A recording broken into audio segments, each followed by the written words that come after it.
Hello నమస్తే. ఈరోజు ఆంధ్రప్రదేశ్ వార్తాపత్రికలో వచ్చిన వార్తలు, ఆ వార్తల వెనుకున్న వాస్తవాలని విశ్లేషించే ప్రయత్నం చేద్దాం. ముందుగా సాక్షి పేపర్లో వచ్చిన వార్తను చూద్దాం. బ్యానర్ ఐటమ్గా నేనేమి సీఎం కావాలని పార్టీ పెట్టలేదని పవన్ కళ్యాణ్ గారు మాట్లాడిన మాటల్ని, పవన్ కళ్యాణ్ గారు నిన్న వాళ్ళ పార్టీకి సంబంధించిన ఒక సమావేశంలో మాట్లాడుతూ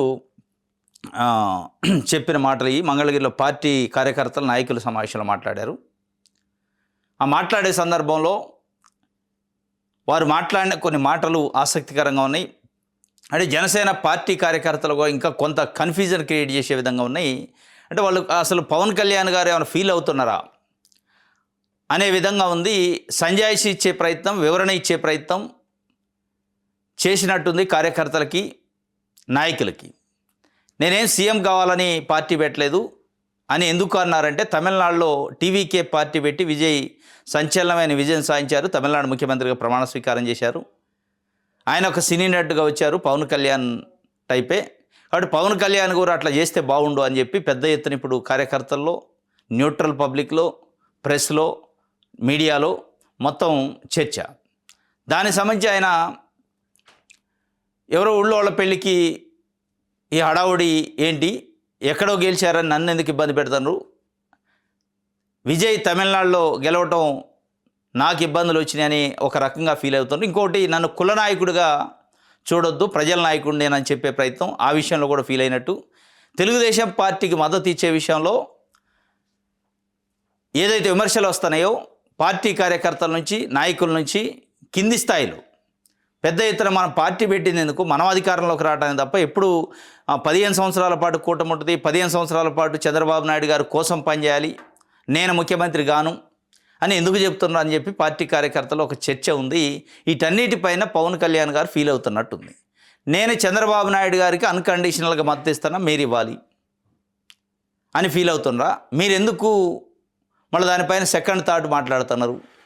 ఎక్కడో విజయ్ తమిళనాడు గెలిస్తే ఇక్కడ మీరెందుకు నా పైన ప్రెజర్ తెస్తున్నారు, నాకు మెసేజ్లు ఎందుకు పెడతారు, మీరు కూడా ఇట్లా చేయాల్సి ఉండే అని చెప్పి అంటే ఒక రకంగా ఫీల్ అవుతున్నట్టు అనిపిస్తుంది. 2 స్థానాల్లో 2019లో కంటెస్ట్ చేస్తే ఓడించారు.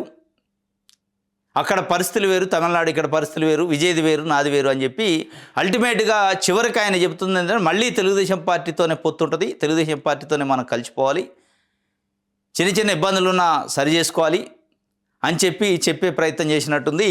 దానికి సంబంధించి ఒక వార్త, తమిళనాడులో ఎన్నికలు వచ్చి ఆయన ముఖ్యమంత్రి కావడం ఏమో కానీ అందరూ నన్ను చంపేస్తున్నారు, ఊళ్ళో పెళ్ళికి ఏదో హడావుడి అన్నట్టు ఉంది, చాలామంది ఏపీలో అలా చేసి ఉండాలని నాకు మెసేజ్ పంపిస్తున్నారు. నేను ముఖ్యమంత్రి కావాలని పార్టీ పెట్టలేదు, సమాజంలో మార్పు కోసం పెట్టానంటూ జనసేన అధ్యక్షుడు, AP deputy CM Pawan Kalyan వ్యాఖ్యానించారు. శుక్రవారం మంగళగిరిలో పార్టీ కార్యకర్తలు, నాయకుల సమావేశంలో ప్రసంగించారు. తమిళనాడు పరిస్థితులు వేరని కార్యకర్తలకు వివరించారు. 2019లో ఒంటరిగా ఎన్నికలకు వెళితే ఏమైంది, 2 చోట్ల ఓడించారు కదా అని పేర్కొన్నారు. తమిళనాడుతో మనకు పోలికేంటి, నిజంగా నాకు పదవే ప్రాధాన్యం అనుకుంటే 2008లో 2014లోనే ఎంపీగా పోటీ చేసేవాడిని, ఒక పార్టీని నడపాలంటే ఎంత సత్తా ఉండాలి అని అన్నీ నిర్ణయించుకుని ఒక దశాబ్దాన్ని నలుగుతానని నిలబడ్డా అంటూ పేర్కొన్నారు. ఇంకా ఆయన ఏమన్నారంటే, ఒంటరికి వెళ్ళే ఛాన్సే ఉన్నా పొత్తుల్లో సమస్యలు ఉన్నాయి, ఆయనతో చాలా అంశాలు విభేదించవచ్చు అంటే చంద్రబాబు నాయుడు గారితో ఒంటరిగా వెళ్ళే ఛాన్స్ ఉంది, కానీ ఆయన్ని జైల్లో పెట్టినప్పుడు ఒక కీలక పరిస్థితి, చాలా ఆలోచించే పొత్తు నిర్ణయం తీసుకున్న, పదవులు వీటన్నిటికంటే ప్రజల సుస్థిరతే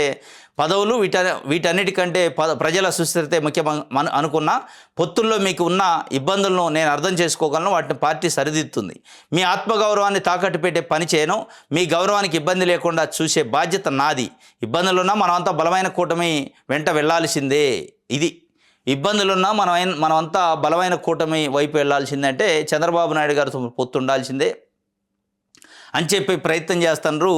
తమిళనాడుతో మనకు పోలిక లేదు, 2019లో ఒంటరిగా పోటీ చేస్తే ఏమైంది, 2 చోట్ల ఓడిపోయినాను కదా అంటే పవన్ కళ్యాణ్ గారు ఫీల్ అవుతున్నట్టు స్పష్టంగా కనపడుతుంది.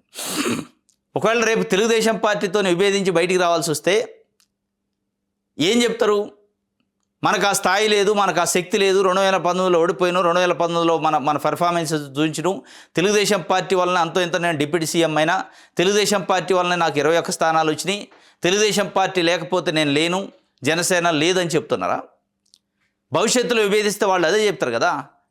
మీరే ఒప్పుకున్నారు, మేము లేకపోతే మీకు భవిష్యత్తు లేదు, మేము లేకపోతే మీరు ఓడిపోయారు, మేము లేకపోతే మీరు 2 సార్లు కూడా డిపాజిట్ రాలేదు, అదే ఓడిపోయిన పరిస్థితి ఉంది. మీ నోటితో మీరే ఒప్పుకున్నారు. తెలుగుదేశం పార్టీ చాటు పార్టీనే జనసేన, తెలుగుదేశం పార్టీ చాటు నాయకుడే పవన్ కళ్యాణ్ అని మీరు ఒప్పుకున్నారు. మేమే మీకు భవిష్యత్తు ఇచ్చినాం, మేమే మీకు ఊపిరి పోసినాం అని చెప్పే ప్రయత్నం చేస్తారు. ఇప్పుడైతే చెప్పరు, విభేదించిన రోజు అప్పుడు ఏం సమాధానం చెప్తారు? పదే పదే తెలుగుదేశం పార్టీతో పోతేనే మనం గెలిచినాం, తెలుగుదేశం పార్టీతో పోతేనే మనం గెలుస్తాం, మనకు భవిష్యత్తు లేదు, ఒంటరిగా పోలేము అని పదే పదే చెప్పుకునే పరిస్థితి. ఇంకోవైపు తెలుగుదేశం పార్టీ నాయకుడు చంద్రబాబు నాయుడు గారు రాజమండ్రి సెంట్రల్ జైల్లో ఉంటే మద్దతు ఇవ్వడానికి పోయినా, ఆయన సెంట్రల్ జైల్లో ఉన్నాక నేను ఇంకా ఆ బాధ తట్టుకోలేక నేను మద్దతు ఇచ్చిన అంటున్నారు. అంటే ఒక నాయకుడు జైల్లో ఉంటే దానికోసం మీరు పార్టీలు పెట్టారా వాళ్ళకి మద్దతు ఇవ్వడానికి? ఒక నాయకుడు జైల్లో ఉండగాట ఆయన్ని సంజాయించడానికో ఆయనకు ధైర్యం చెప్పడానికి పార్టీ పెట్టలేదు కదా, ప్రజల కోసం కదా మీరు పార్టీ పెట్టింది. మార్పు కోరుకొని పార్టీ పెట్టిన అన్నారు. మార్పు కోరుకొని పార్టీ పెట్టిన నాయకుడు ఇంకో పార్టీకి మద్దతు ఇచ్చి ఇంకోరో ముఖ్యమంత్రి అయితే మీరేం మార్పు చేయలేస్తారు? వారు చేస్తారు మార్పు. వారు మార్పు ఏదో 3 సార్లు నుంచి చూశారు ప్రజలు. వారు పరిపాలన చూశారు, వారు ప్రతిపక్షాన్ని చూశారు, అంతా చూశారు కదా. మీరు కొత్తగా మార్పుకి ఆయనకు మద్దతు ఇస్తే మీరేం మార్పు చేస్తారు అనేది కదా కార్యకర్తలు నాయకులు అడుగుతున్నది. ఇది పెద్ద ఎత్తున చర్చ జరుగుతుంది. దీనిపైన దాదాపు అన్ని పేపర్లు ఇచ్చిన ఆంధ్రజ్యోతిలో కూడా చూద్దాం. త్రికరణ శుద్ధితో మద్దతిస్తా, కూటమిలో ఉన్నవి చిన్న చిన్న సమస్యలే, త్రికరణ శుద్ధితోనూ మద్దతిస్తా అన్నట్టు అనిపించింది ఆంధ్రజ్యోతికి. అంటే ఎట్టి పరిస్థితుల్లో కార్యకర్తలు ఆత్మగౌరవం పోయిన పర్లే, కార్యకర్తలు ఇబ్బంది పడ్డ పర్లే, కానీ త్రికరణ శుద్ధితో మద్దతిస్తాయి. ఎవరి కోసం? ప్రజల కోసం, మార్పు కోసమా, చంద్రబాబు నాయుడు గారి కోసమా, తెలుగుదేశం పార్టీ కోసం? ఇది కార్యకర్తలు అడుగుతుంది, జనసేన పార్టీ కార్యకర్తలు. ఇది ప్రజలు అడుగుతుంది, ఆంధ్రప్రదేశ్లో ఉన్న ప్రజలు. మీరు త్రికరణ శుద్ధితో మద్దతిస్తున్నది ఏ మార్పు కోసం? ఏం మార్పు వచ్చింది మీ మద్దతు ఇవ్వడం వల్ల? రైతులు, ప్రజలు, ప్రభుత్వ భూమిని తీసిపోయి పెట్టుబడిదారులకి, ప్రైవేటు వ్యక్తులకి, పెట్టుబడిదారులకి, పారిశ్రామికవేత్తలకు కట్టబెట్టడం, అమరావతిలో 2వ దశ 3వ దశ భూ సమీకరణాన్ని మళ్ళీ భూములు రైతుల నుంచి గుంజుకోవటం. ఏం అభివృద్ధి అయింది ఆంధ్రప్రదేశ్? ఏం అభివృద్ధి అవుతుంది? అప్పుల్లో అభివృద్ధి అయిందా? సంపద సృష్టించారా? అప్పులు 3 లక్షల కోట్ల రూపాయలు దాటిని. ఏంటి మీరు చేసిన మార్పు? ఏం మార్పు వస్తుందని ప్రజలు ఆశించాలి. ఈరోజు రైతులు, మహిళలు, నిరుద్యోగులు, యువత, కార్మికులు ఎదుర్కొంటున్న సమస్యల్లో ఏం మార్పు వచ్చింది? ఏదైనా అద్భుతంగా ఆంధ్రప్రదేశ్లో వచ్చిన మార్పు ఏంటి? ఎప్పుడు చంద్రబాబు నాయుడు గారు ముఖ్యమంత్రి ఉన్నప్పుడు ఎట్లాంటి పరిస్థితులు ఉంటాయో అదే ఉంది తప్ప కొత్తగా వచ్చింది ఒరిగేది ఏంటి? ఎప్పుడు చంద్రబాబు నాయుడు గారు అధికారంలోకి వచ్చినా పారిశ్రామికవేత్తలు, పెట్టుబడులు, భూములు తీసుకుని వాళ్ళకి ఇవ్వటం, ఇది ప్రధానంగా ఉంటుంది. దాంతోపాటు పరిపాలన ఉంటుంది. అది తప్ప కొత్తగా వైవిధ్యం ఏముంది, కొత్తగా మార్పు ఏమిటి అనేది ప్రజలు అడుగుతున్నారు. అయినప్పటికీ కార్యకర్తలు అడుగుతున్న త్రికరణ శుద్ధితో నేను తెలుగుదేశం పార్టీకి, చంద్రబాబు నాయుడు గారికి మద్దతు ఇస్తా, మీరు ఇవ్వాలి. ఇదేనాయిగా?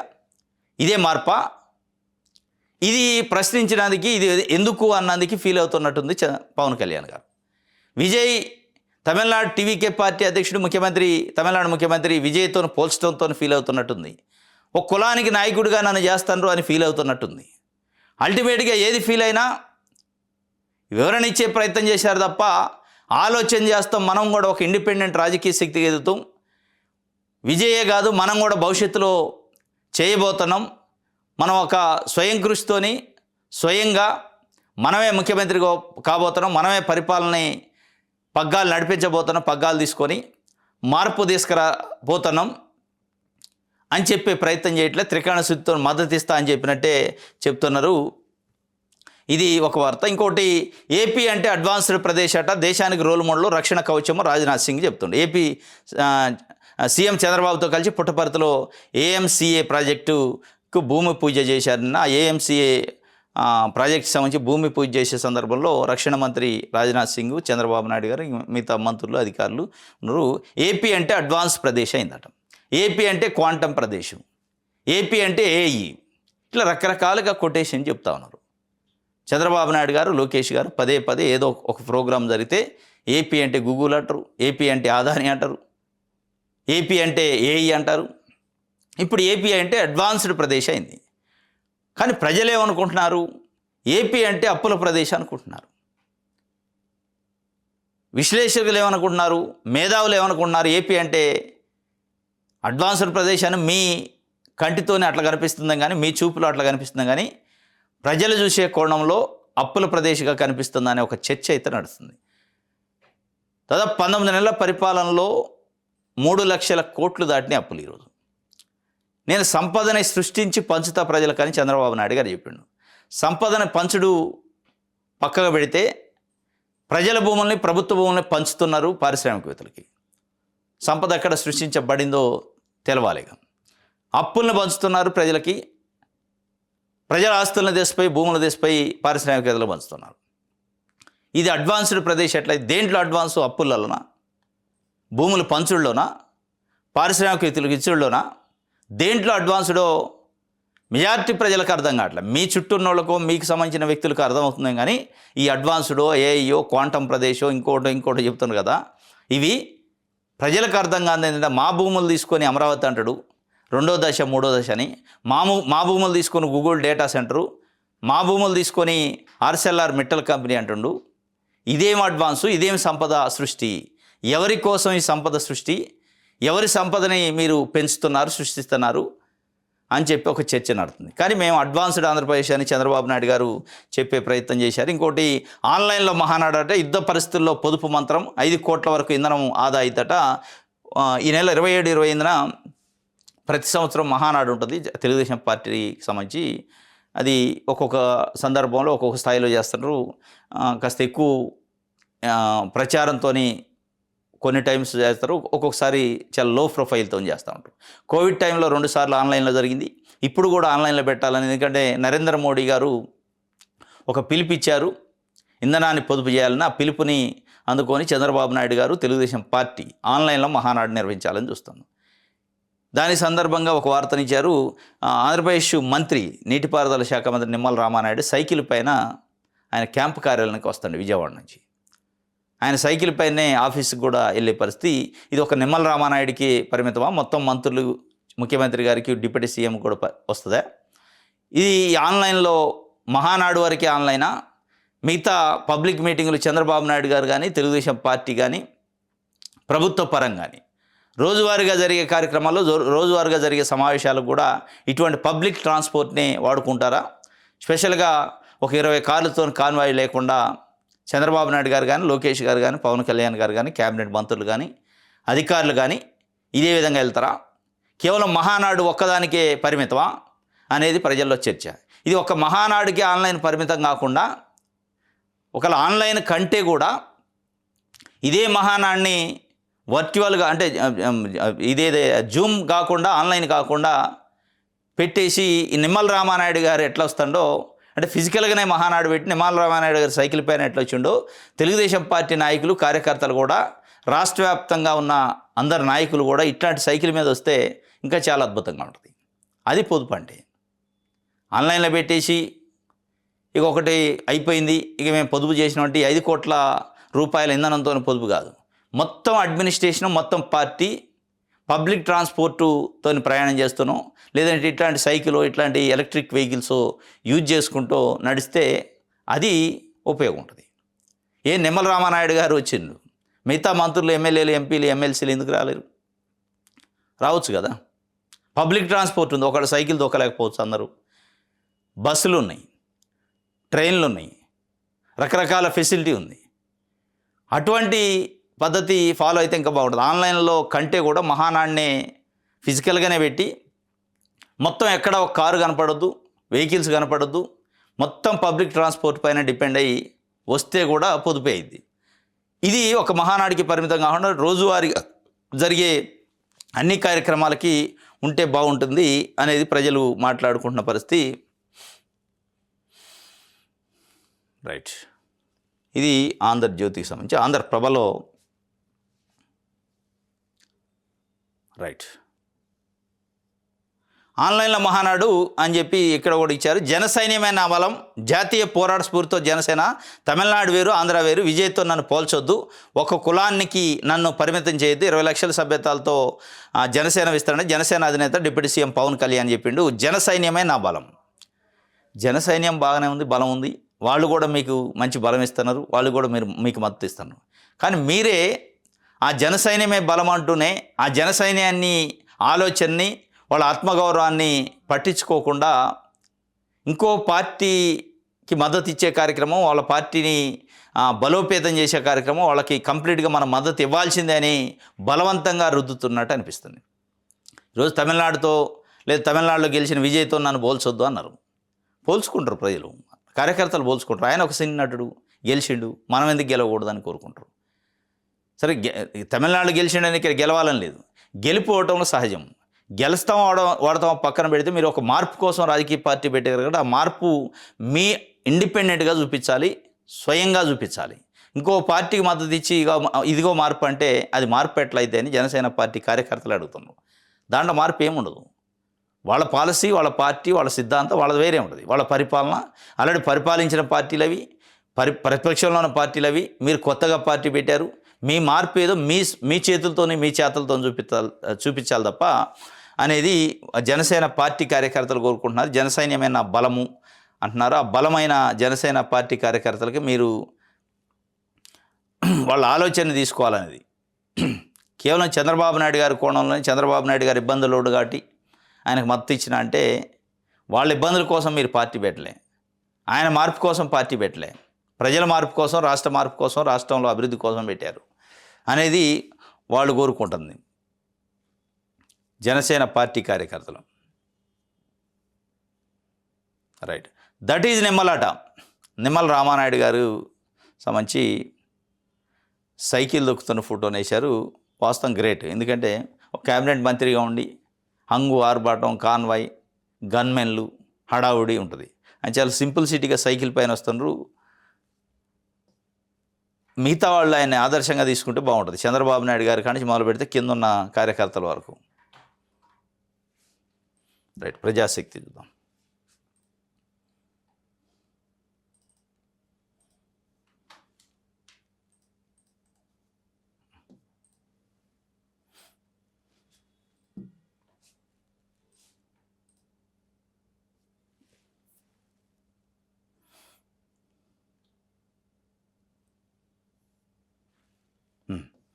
ప్రజాశక్తిలో పెట్రో బాంబు లీటర్కు సగటున ₹3 పెంపు, సిఎన్జి కూడా కిలోకు ₹2 పెంపు. ఏపీలో పెట్రోల్పై ₹3.29, డీజిల్పై ₹3.14 పెంపు. ప్రజలపై అదనపు భారాన్ని ఉపసంహరించుకోవాలని సిపిఎం పార్టీ డిమాండ్ చేసింది. పెట్రోలు 5 రాష్ట్రాల ఎన్నికలు అవ్వగానే పెంచుతారని పెద్ద చర్చ అప్పటి నుంచే ఉంది. దానికి తగ్గట్టే పెట్రోలు, డీజిల్ పైన ₹3 లీటర్కి, సిఎన్జి పైన ₹2 కిలోకి పెంచినట్టు ఒక వార్తనిచ్చారు. ఇది ఒక వార్త. పెట్రోల్ ₹3 ఈరోజు పెరిగింది, పెట్రోల్ డీజిల్. అసలు ఈ ₹3తోనే ఆగిద్దా? పెట్రోల్ కొరత ఏ స్థాయిలో ఉంది? స్వయంగా ప్రధానమంత్రి గారి పెట్రోల్ సంక్షోభం గురించి ఇండైరెక్ట్గా చెప్పిన పరిస్థితుల్లో ప్రజల్లో ఒక ఆందోళన ఉంది. అలా పెట్రోల్, డీజిల్ దొరికిద్దా? ఏ స్థాయిలో ఇంకా పెంచే అవకాశం ఉంది ధరలు? పదే పొదుపు మంత్రాన్ని జపిస్తున్నారు. ఆల్ ఆఫ్ సడన్గా ఇరాన్ యుద్ధం స్టార్ట్ అయినప్పటి నుంచి ఎప్పుడు లేని పొదుపు మంత్రాన్ని, ఎప్పుడు లేని నీతి సూక్తులు చెప్తున్నారు నరేంద్ర మోడీ గారు. ఆదా చేయాలి, పొదుపు చేయాలని. ఈ పొదుపు వెనక, ఈ సూక్తులు వెనక, ఈ నీతులు వెనక, ఈ మాటల వెనక ఉన్న అర్థం ఏంటి? పెద్ద ఎత్తున భారతదేశంలో ఆయిల్ సంక్షోభం రాబోతుందా? దానికి సూచికనే ఈ మాటల అనే ఒక చర్చ జరుగుతుంది. ఈసారి పెట్రోల్ ఒక ₹3 పెంచిన దానిపైన కంటే ఇది పెద్ద ఎత్తున చర్చ జరుగుతుంది. దట్టు 5 రాష్ట్రాల ఎన్నికల తర్వాత పెంచేశారు. ఇది ఇప్పుడు పెద్ద ఎత్తున చర్చ భారతదేశ వ్యాప్తంగా నడుస్తుంది.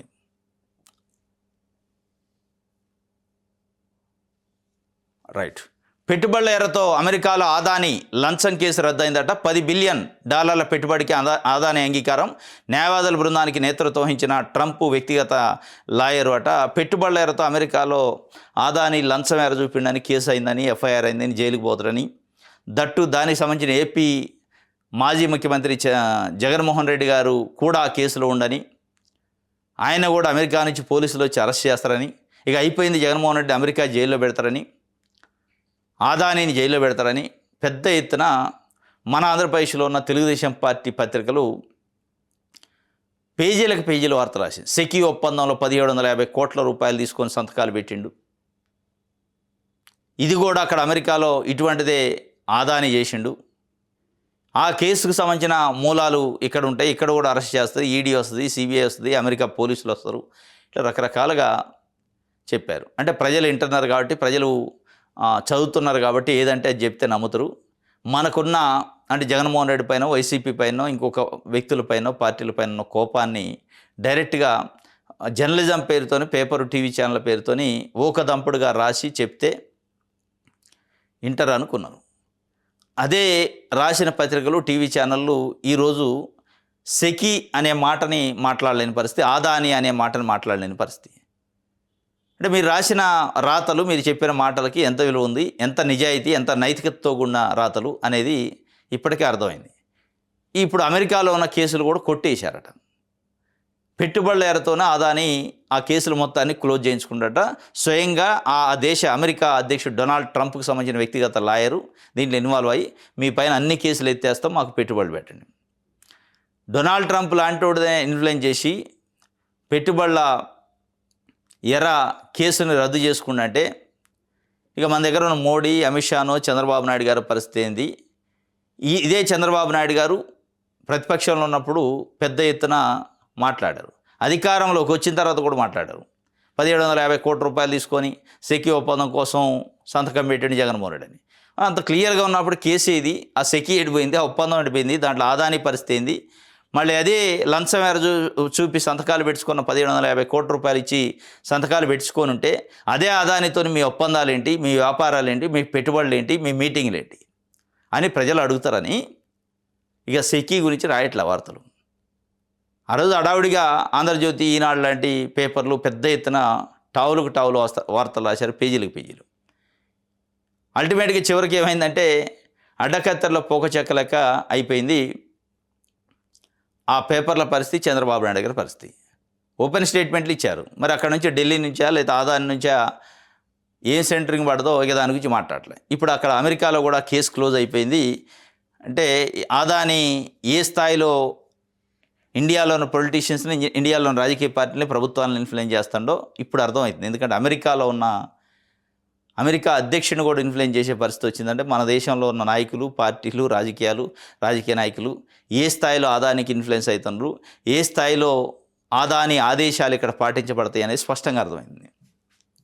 ఇది ప్రజాశక్తికి సంబంధించి రైట్.